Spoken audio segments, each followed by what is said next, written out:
The third week of high school football is here, and it's time again for the Kangaroo Coaches Corner, brought to you by Mike's Westside Rental. Brett Baker here from 102.5 and 88.5 Chuck FM. You can follow us on Twitter at the Endzone5, at the Endzone5. And after this message from Mike's Westside Rental, we talked to Billy Mathis, the head coach of the Weatherford Kangaroos, about the close loss to North Crowley last week and the big matchup this week with the Birdville Hawks. We all know Mike's Westside Rental is the place to go for everything from digging to dancing.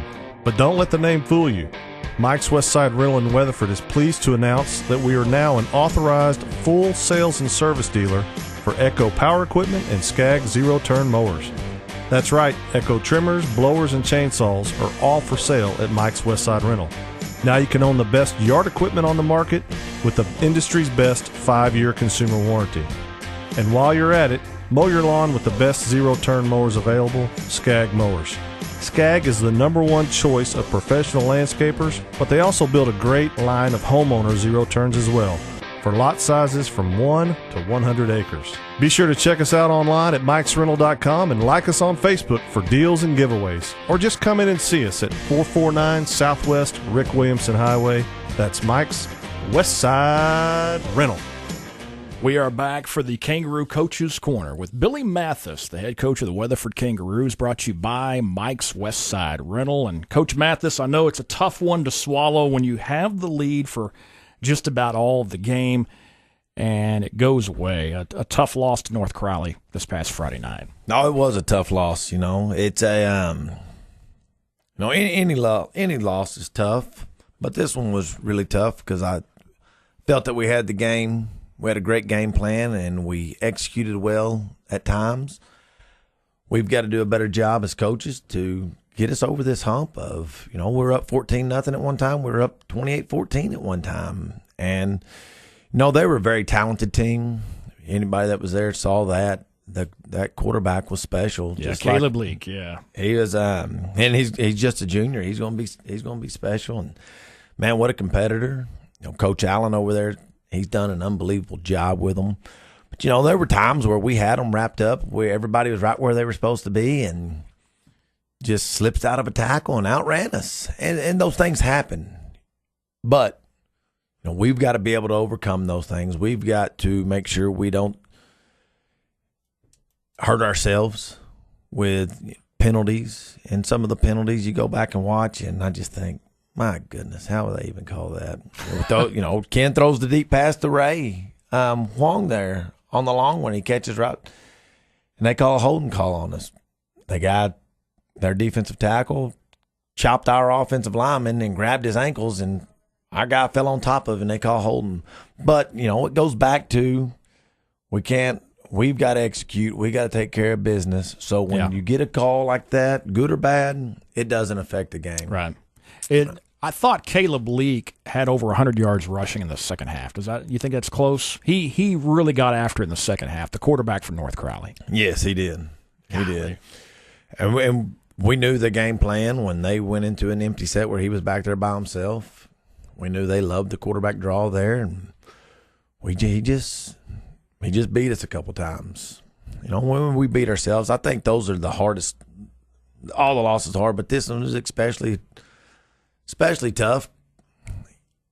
It's my job to make sure our kids are 100% prepared, and that when game time comes, we get the best game plan that we can for our kids to win. And we had it, but there were times where I feel as myself, I didn't do a good enough job to get that game pulled out. You had a tough decision late in the game. Ball deep in their territory. I want to say the 3 or 4 yard line. Yes, Fourth sir. down. I think you were up by 7. You decide to go for it instead of kick the field goal. Talk about that decision. Well, it started earlier in the drive, actually. We were running the ball, and we had a 4th down right before that, and it was 4th and 3, and we had a chance for the field goal.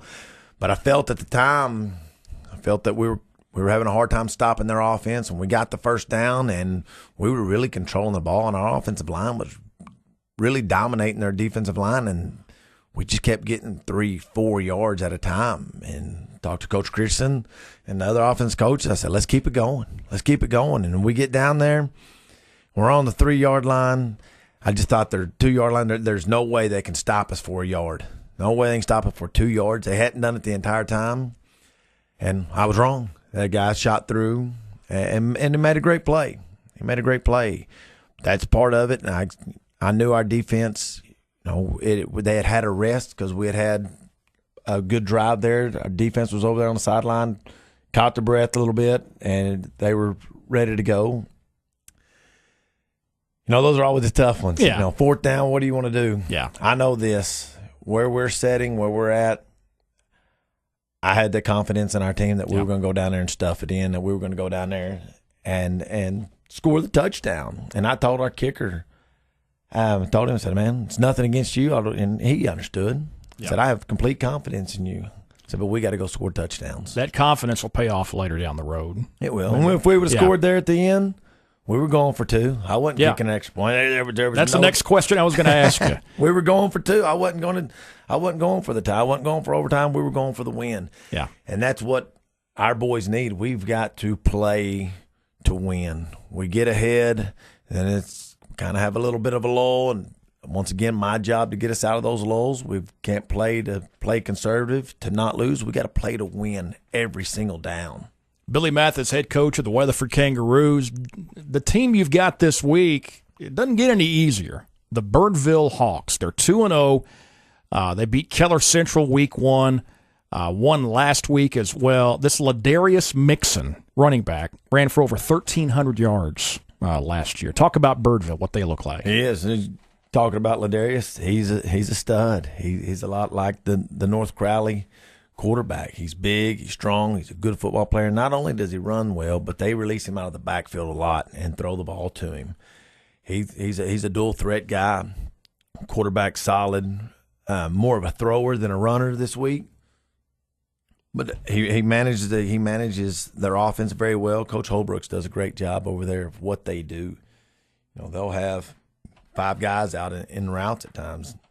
Then they'll line up and just try to run straight over the top of you.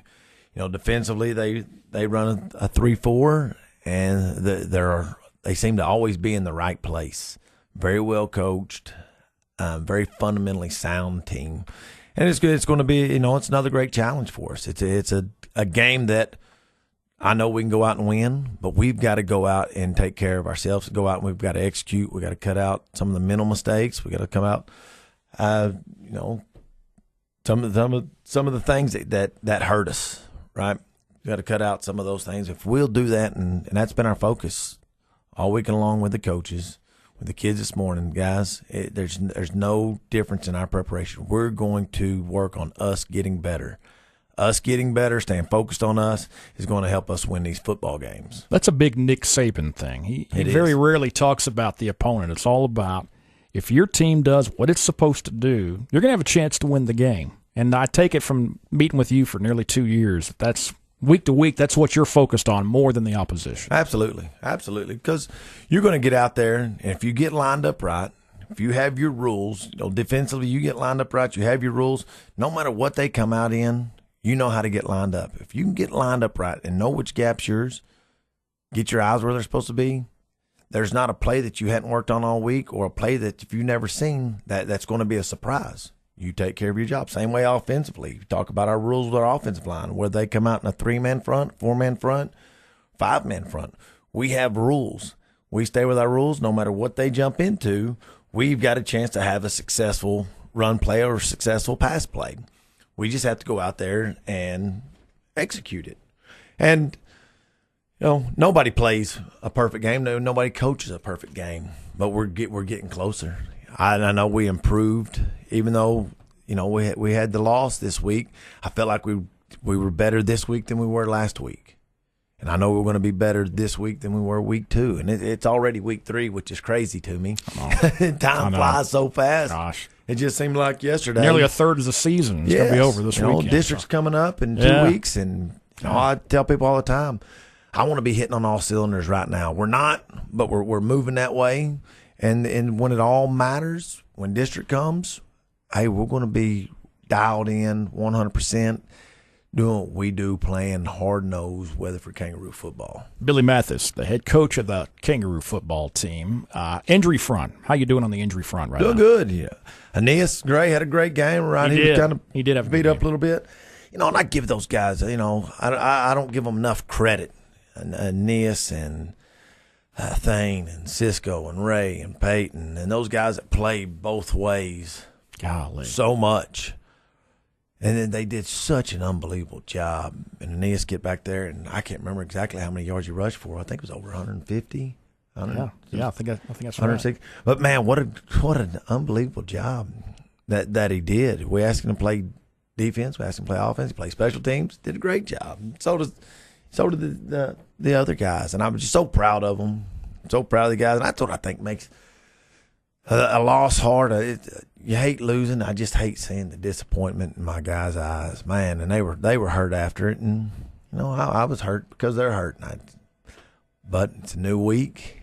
We came in this week, had a great week of practice, and focused up, and the excitement that I see in them from able to get this bad taste out of their mouth. That's really what I've loved seeing all week long. So the only hurt is between the ears. Not a lot of hurt as far as training room hurt right now. You're doing pretty well on the injury front. Doing well on the injury front. Yeah.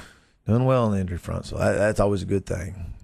So rest of the district, have you heard anything about some of these other teams? Any surprises that you've heard of? Or who do you think's really looking good right now? Of course, Trinity's looking good. They went and beat Saxe this weekend. Saxe's one of the top teams in the state. Beat them, I think, 20-14. Trinity's a different animal. They are. They've got a lot of tradition and everything.